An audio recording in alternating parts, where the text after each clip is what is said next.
Man, talk about timing. I start off my Pink Floyd album review series, and Pink Floyd releases a new song for a most worthy cause, supporting the people of Ukraine.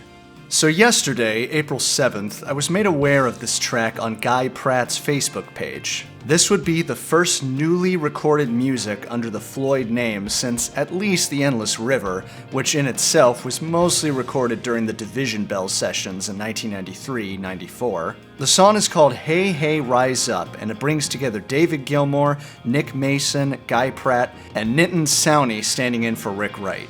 Rick's daughter Gala was present during the recording. It was recorded on March 30th at the same spot the 2007 Barn Jams were recorded with Rick, and a music video was also shot by director Matt Whitecross. The vocals themselves actually sampled those of Andriy Khlyvnyuk, hopefully I'm saying that right, singer for the Ukrainian band Boombox.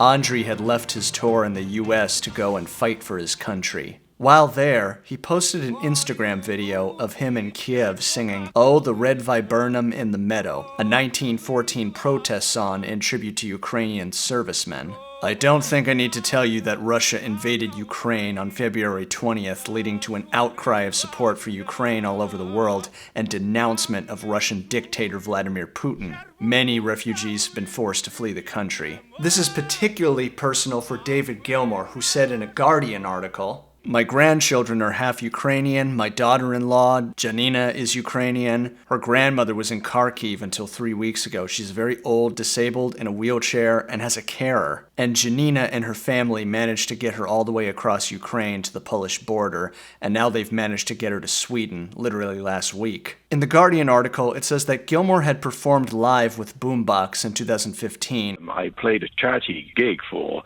the Belarus Free Theatre in 2015 and got to meet, and in fact they were my support band. In fact, Pink Floyd removed their post-1987 catalog from Russian streaming services.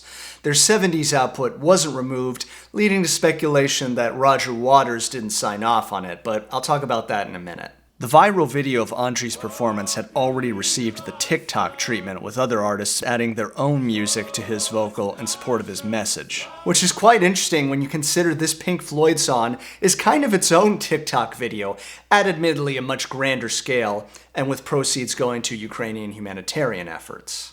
Andriy was in the hospital when Dave contacted him, having been injured by a mortar. But he was able to hear the song and give his blessing. "Thank you, it's fabulous. One day we'll play it together and have a good stout afterwards on me." And now comes the inevitable question that always comes up during these things. Where's Roger Waters in all this? Well, I don't think it's really going to come as a shock to anyone that Roger was not involved with this song.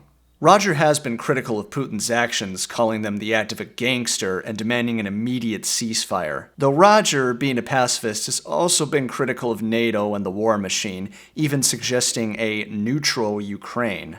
A noble sentiment, and clearly Roger is very well read on the subject. Dave has also said he wants peace.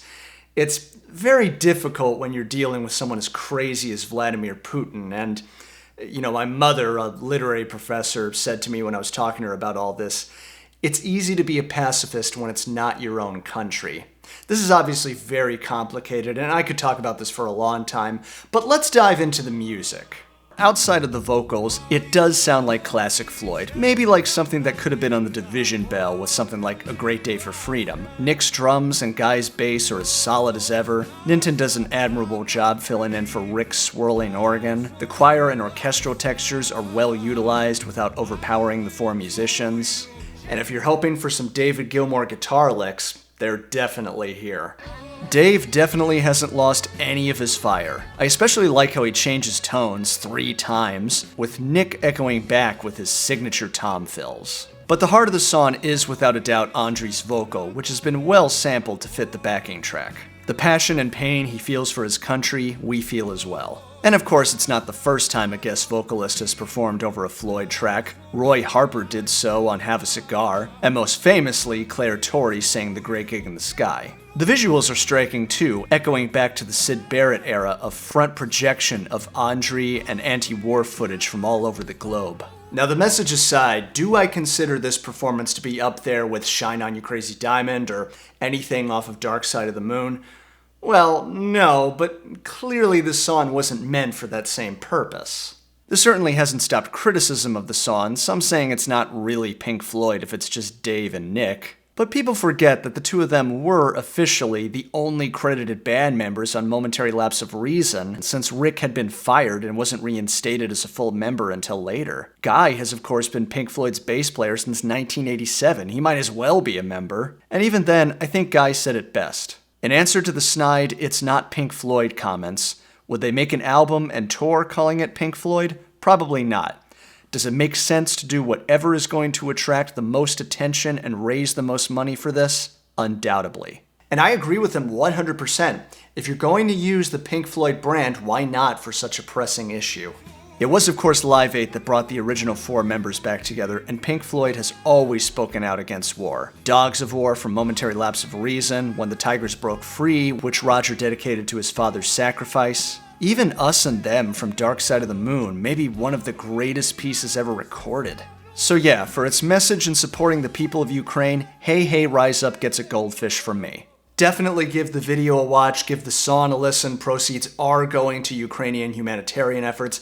Try to give some more if you can, and as always everybody just be good to each other, and I'll see you next time.